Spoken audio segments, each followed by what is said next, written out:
after the anger is really hurtful because like you're like looking down on a whole population of people, and you're so misinformed because these places have beautiful people and have beautiful everything. The way the American media made it seem like Africa was just people living in huts everywhere, and quite literally Africa is gorgeous. Like when you actually look at places, Africa's fucking gorgeous. They don't show the beautiful picture of Johannesburg on the media. They don't show a beautiful picture of Cape Town on the media. Durban, I've never seen anything beautiful about Durban. When people show things in the media, they're always shown in the negative light. Every picture they showed you of Africa been places with no water, dirt bags, like starving kids, and that's not even how Africa look. Cause every picture they showed you, they hate them, because they can't even show their good side, so they gotta hate Africa. What do they teach you about Africa in school? It's dangerous. It's underdeveloped, right? Wow. America has literally sold African Americans a story or a tale about the fact that all of Africa is just like a third world country. Disappointing, and it's hurtful. It really is hurtful, more so. Like everyone feels anger, but after the anger is really hurtful because like you're like looking down on a whole population of people, and you're so misinformed because these places have beautiful people and have beautiful everything. But on the other side, this has been going on. This is how people talk. This is how they talk behind closed doors. The way the American media made it seem like Africa was just people living in huts everywhere, and quite literally Africa is gorgeous. Like when you actually look at places, Africa's fucking gorgeous. Why the fuck did y'all not show that to me growing up? Like literally growing up, I thought everyone who was in Africa lived in a hut. I didn't know that there were beautiful parts of Africa at all, because that just wasn't being shown. But they still exist. I'm like, bitch, why were we not seeing that? Like I clearly didn't know that Africa was beautiful like that. And y'all clearly did that for a reason. Like, when you start to see how beautiful it is in some places, you're like, oh, okay, this is why you don't show us these parts. Because you don't want us to see, like, oh, Africa's actually beautiful. You want us to have this preconceived notion of what Africa is like, and you want us to judge off of that and only think Africa looks this one way, and that it can't possibly look any other way. Because of the people who live there, of course. That's just insane to me. But yeah, Africa is fucking beautiful. They lied. Not to anyone's surprise, of course. They don't show the beautiful picture of Johannesburg on the media. They don't show a beautiful picture of Cape Town on the media. Durban, I've never seen anything beautiful about Durban. When people show things in the media, they're always shown in the negative light. When something about Africa is talked about, it's normally bad. It's normally violent. It's normally something about the country or a disease broke, and it's never good. So your perception is what people have forced you to believe. So until you get the heart to go, I'm going, I want to see for myself, you don't know. So all I know is what the news says. So in my mind, I'm like, hey man, I'm not trying to go over there and get kidnapped. I'm saying from what I've seen. And then I go and I see an amazing city. We're blown away. Why not show us the amazing stuff that's over here, so when we get here, we see for ourselves, and then our senses are enhanced to where not only do we want to come back, but we want to come back and we want to be involved with things that you have going on. But until we get the heart as artists and we spread that rumor ourselves, we don't know. Every picture they showed you of Africa been places with no water, dirt bags, like starving kids, and that's not even how Africa look. Cause every picture they showed you, they hate them, because they can't even show their good side, so they gotta hate Africa.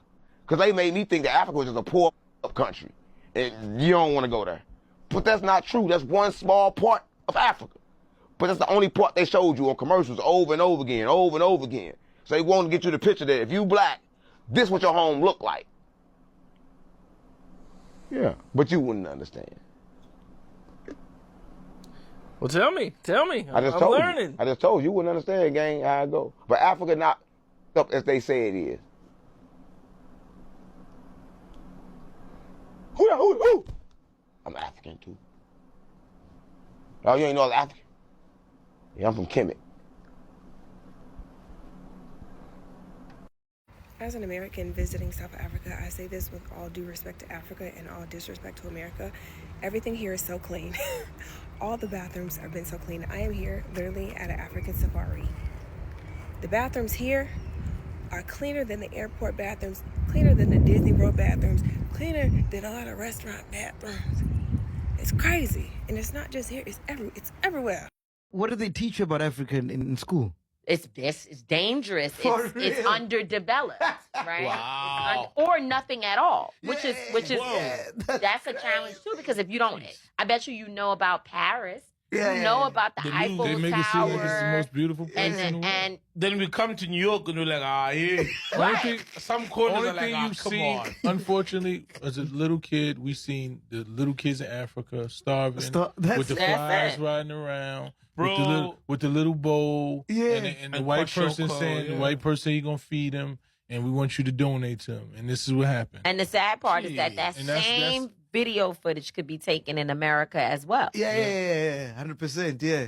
All It's you all see about is marketing, us like you're saying. robbing somebody, going to jail, killing. So this Yeah. is how we portrayed all over, just in different, different mechanisms and in different strategies. Americans associate poverty with Africa because that's what American leadership wants you to think Africa looks like.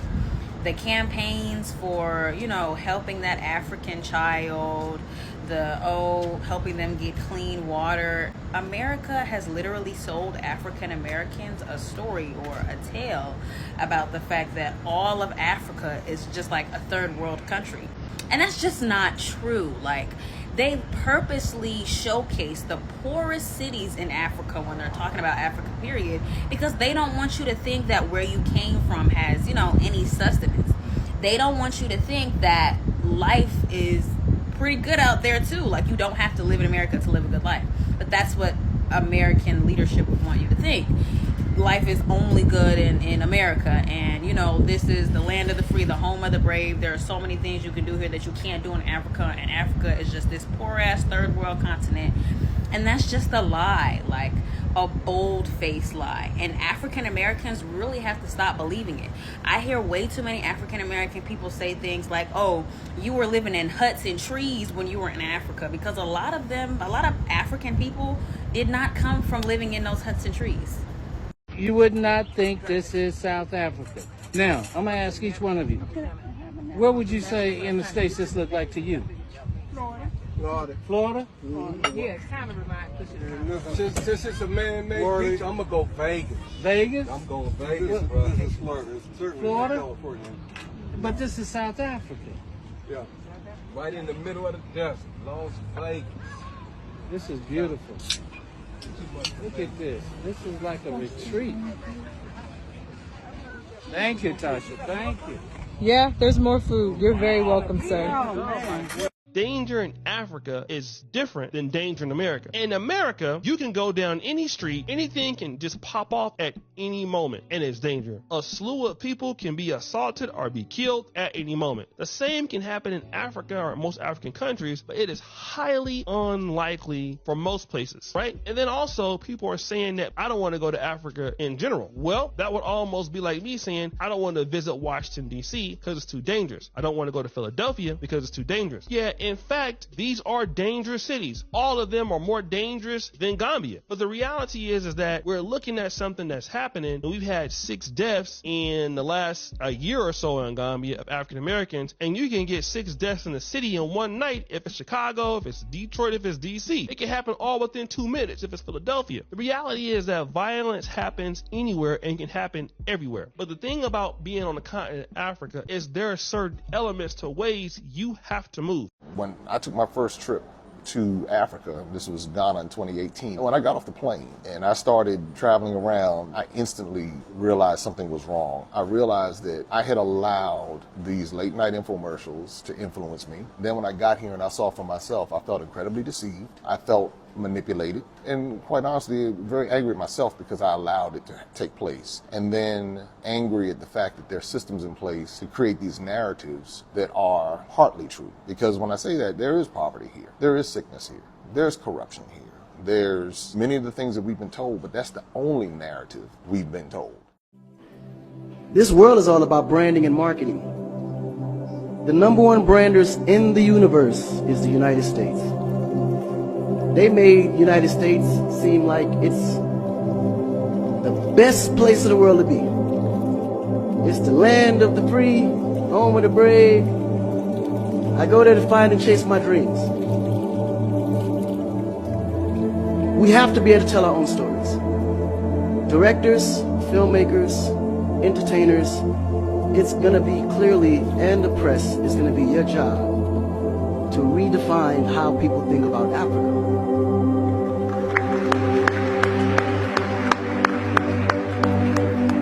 Because you're here, you see what's going on. You clearly can see in a vivid picture the good, the bad, and the ugly. What you choose to put out there is what the world is going to get. Because I can tell you right now, in Chicago alone, there's more people dying in Chicago than there was in the war in Iraq. But you would never see that.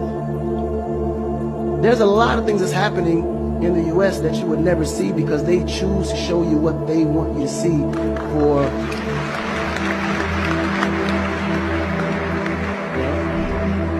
It's about country integrity. You have a certain reputation you have to keep. No one puts their family business out into the street. One of the problems we have in Africa is that when something happens, the press is quick to put out negative energy and quick to put out a negative story. And then that story goes onto internet and other broadcasting systems take it and they post it. So when you look at places like Kenya, for instance, that I know of, maybe 2 terrorist attacks, but it was everywhere. So now people was afraid to go to Kenya because somebody shot up the mall.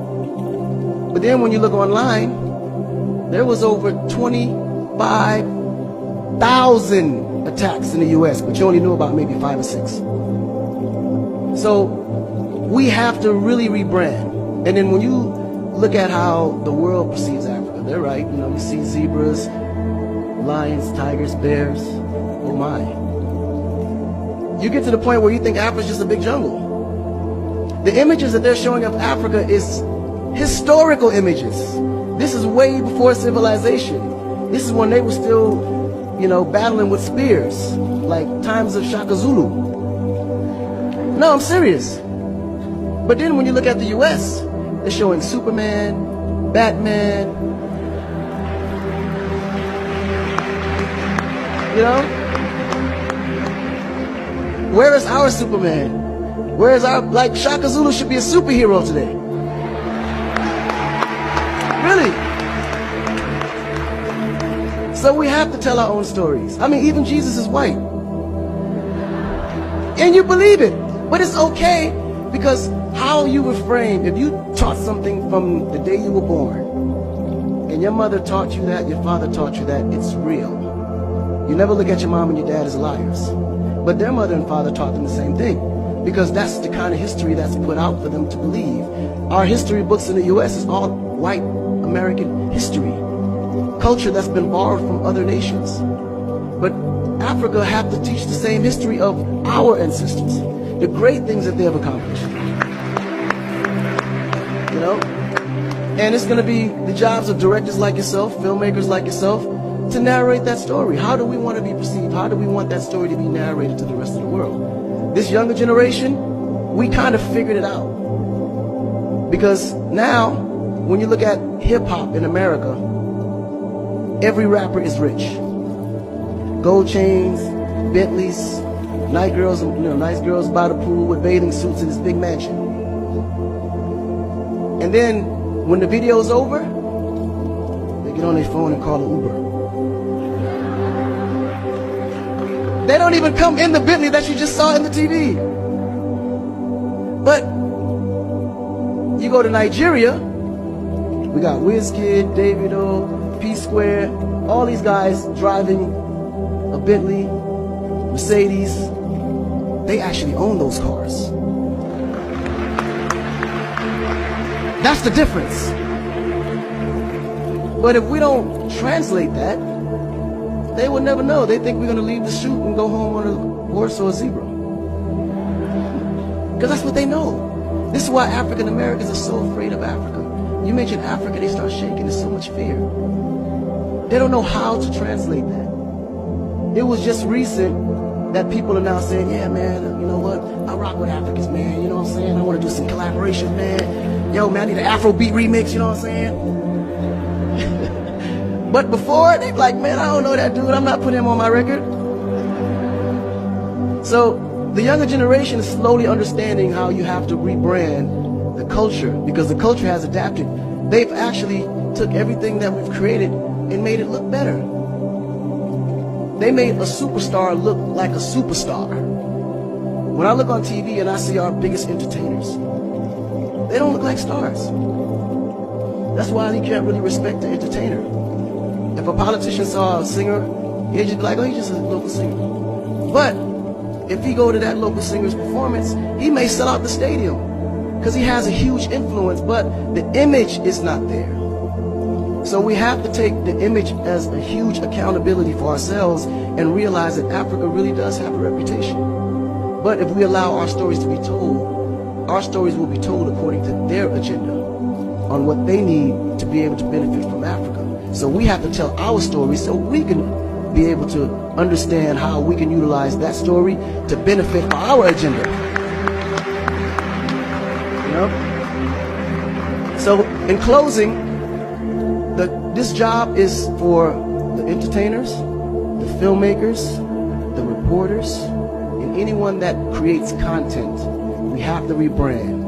And we have to rebrand it in the way that we see it and tell the story to where they can understand it, feel comfortable, and want to come here and invest. Right? To add to what Akon